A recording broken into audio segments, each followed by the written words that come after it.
Profit. ठीक है sir, ये प्रॉफिट कौन कौन से हैं बेटे? प्रॉफिट देखो 20,000 का और यहां पे 26,000 के प्रॉफिट। सर एक नुकसान और है, कौन सा? रिक्वायर्ड रिटर्न का, जिसका हमने कैलकुलेशन किया है। Okay, required return. Required return कितने का है? 667 और यहां पे 1567। सर खत्म सवाल ना बेटे ना, बस 2 मिनट।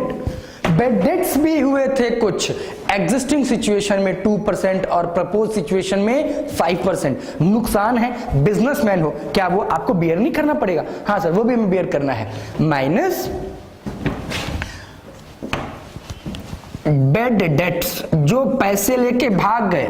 राहुल को जो मैं फोन लगा रहा था ना, राहुल फोन नहीं उठा रहा था, हाँ पैसे देने पड़ेंगे, वो वाला। सर आपने लिखवाया है 2%, 5% ऑफ व्हाट? बेटे जब भी bad dates, if nothing specified, we assume that always on sale. वैसे भी बैड डेट्स हमेशा किस पे होता है? सेल पे होता है। बैड डेट्स 2% एग्जिस्टिंग का, तो 2% बेटे कितने हो जाएंगे? 2000। अच्छा, प्रपोज्ड के कितने हैं? 5% ऑफ सेल, दैट इज 6000। अच्छा 6000 नहीं 6000 हाँ 6000 ही तो है, 6000। चलो सर और क्या है? Minus collection charges, minus collection जो भेजा था ना, हाँ स्टाफ को, जाओ पैसे लेके आओ, राहुल के घर जाओ। राहुल दरवाजे पे देखता है, अरे सर है क्या? मना किया, अरे बोल दो सर नहीं है। 3 बार 4 बार स्टाफ को भेजना पड़ता है, वो वाले पैसे। अच्छा, कलेक्शन के लिए एग्जिस्टिंग में है 500 और प्रपोज्ड में है 1000 के। अच्छा, अब देखो कि बेटे प्रॉफिट एग्जिस्टिंग में बेटर है या प्रपोज्ड में? जिसमें प्रॉफिट ज्यादा उसी को हम बोलेंगे भाई this is the best policy. उसी पॉलिसी को हमें अडॉप्ट करना है। अच्छा, वेरी सिंपल, कैलकुलेट करो बेटे। कैलकुलेट, देखते हैं कौन सा बच्चा पहले कैलकुलेट करता है। अरे मैंने कैलकुलेट कर दिया, हाँ मैंने कैलकुलेट कर दिया।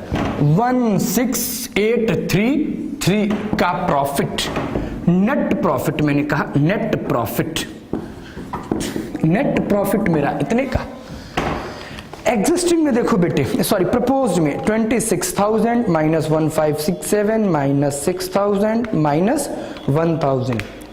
अरे यहां पे 17433। अब बेटे बताओ कौन सी पॉलिसी बेस्ट है, एग्जिस्टिंग या प्रपोज्ड? प्रॉफिट किसमें ज्यादा है, एग्जिस्टिंग में या प्रपोज्ड में? गौरव, राहुल बताओ कौन सा ज्यादा बेटर है, इधर वाला या इधर वाला? राहुल कह रहा है सर इधर वाला, क्योंकि इसमें है 17,433, इसमें है 16,833। प्रॉफिट जिसमें ज्यादा वही तो हमारे लिए बेटर होगा। अच्छा, अब सिर्फ आपको कंक्लूजन लिखना है।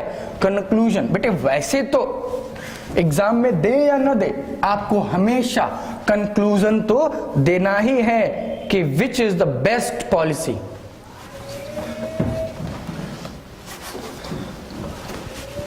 हाँ, कौन सा हमें बेटर प्रॉफिट दे रहा है, एग्जिस्टिंग या प्रपोज्ड? ठीक है, क्रेडिट पीरियड 1 मंथ से ज्यादा, अगर 2 मंथ्स का हमने कर लिया तो क्या नुकसान है? प्रॉफिट तो हो ही रहा है ना। सर पैसे भी तो ज्यादा टाइम के लिए ब्लॉक रहे हैं। बेटे जितने टाइम के लिए पैसे ब्लॉक रहे हैं उतने पीरियड का तो मैंने रिक्वायर्ड रिटर्न को भी माइनस कर दिया है। 2 मंथ का रिक्वायर्ड रिटर्न भी मैंने माइनस कर दिया, बट उसके बाद भी तो प्रॉफिट ज्यादा आ रहा है। Sir collection charges, bad debts, बेटे सबका इफेक्ट लेने के बाद फिर भी मेरे प्रॉफिट्स ज्यादा आ रहे हैं, तो मुझे ये क्यों ना ले? जब वही सफाई वही झाग कम दामों में मिले तो क्यों ना ले? हाँ मान गए, हाँ जी मान गए, क्या आपकी नजर? हाँ जी बेटे, कंक्लूजन। अब बेटे ये कंक्लूजन में नहीं लिखना है, मैं तो आपको समझाने के लिए दे रहा था। अब बच्चे पता नहीं यही न लिख दें। हाँ मान गए, जब वही सफाई वही सफेदी वही झाग कम दामों में मिले। नालायक। ये लिखोगे कंक्लूजन में। कंक्लूजन में लिखना है बस एक लाइन, वेरी सिंपल, बहुत ज्यादा लंबा नहीं लिखना है कंक्लूजन में बेटे। कंक्लूजन की जो क्लियर बताए, conclusion proposed policy gives more profit.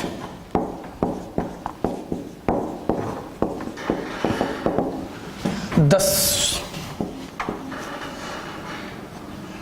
proposed policy should be adopted. बस वेरी सिंपल, खत्म।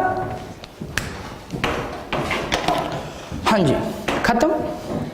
बस ये तो बेटे बस एक फ्रेमिंग थी मेरे सवाल की कि इसको हम कैसे कर सकते हैं, कैसे इसको सॉल्व करें। धीरे धीरे हम और आगे के बुक के क्वेश्चंस पे आएंगे, बट ये मेरे लिए एक एग्जांपल था। अब मुझे लगता है कि आपके लिए डेटर्स मैनेजमेंट, बस चीजें तो यही होंगी बेटे, इससे ज्यादा कुछ नहीं होगा। ठीक है, ओके, ऑल द बेस्ट, शब्बा खैर। अभी आप इसको कॉपी करें, ओके ठीक है, 2 मिनट आप कॉपी करें। All the best.